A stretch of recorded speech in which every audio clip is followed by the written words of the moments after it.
The key thing about Bupa is that it's been in existence quite a long time, something like 65 years next year since Bupa was born in the UK. And we knew that in terms of keeping up with market trends, that we needed to invest a lot more in our people, in the systems, in the products, in how we delivered our product to market. So the whole, in summary there, the drivers were, we needed a new system to drive products, to be able to segment our customers, to make sure we could deliver differentiated products to customers as well. We also need a new system in terms of performance. I think at the time we had something like 75 different operating systems in place.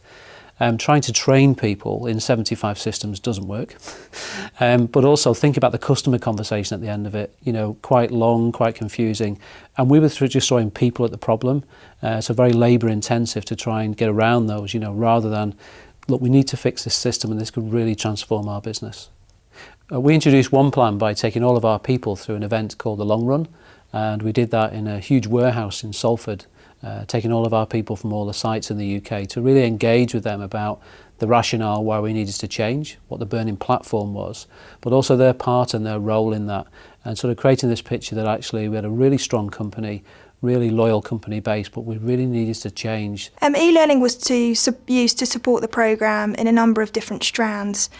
We used interactive communications, which was really about getting our people in the mindset they were ready to learn. They had to learn so much that it was really important that they came to those particular training sessions with the right mindset so they could gain all of the knowledge that they needed over a relatively short period of time.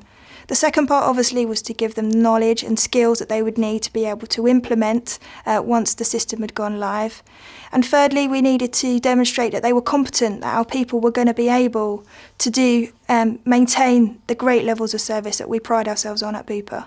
I think there were a number of challenges on this particular project. The biggest one was that we weren't given any sort of lapse time, if you like, between system development completing, a nice big window in which we could train everyone, and then we would go live.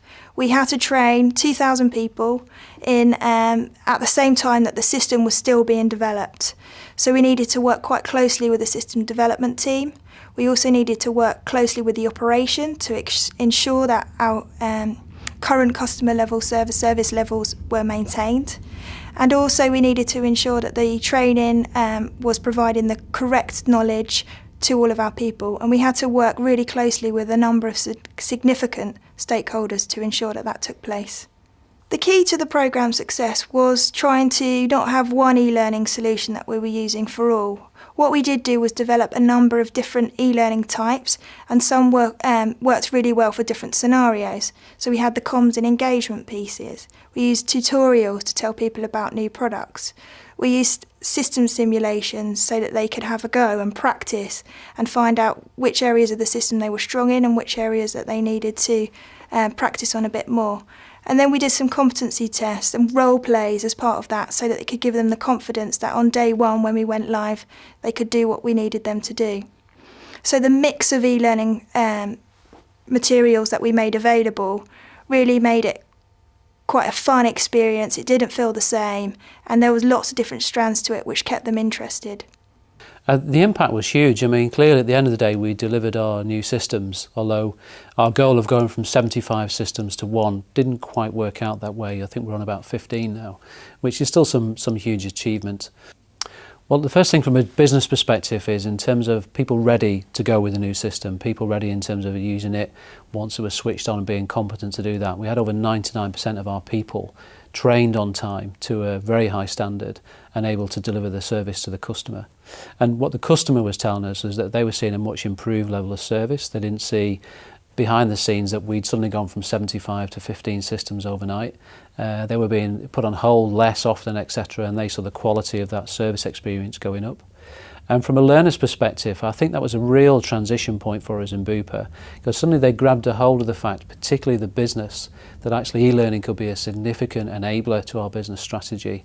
And that served us well going forward as we then started to build on that product platform for us. So we have the system now, not just to talk to the customer in a better way, but also deliver customer segmentation, deliver a platform in terms of product differentiation as well.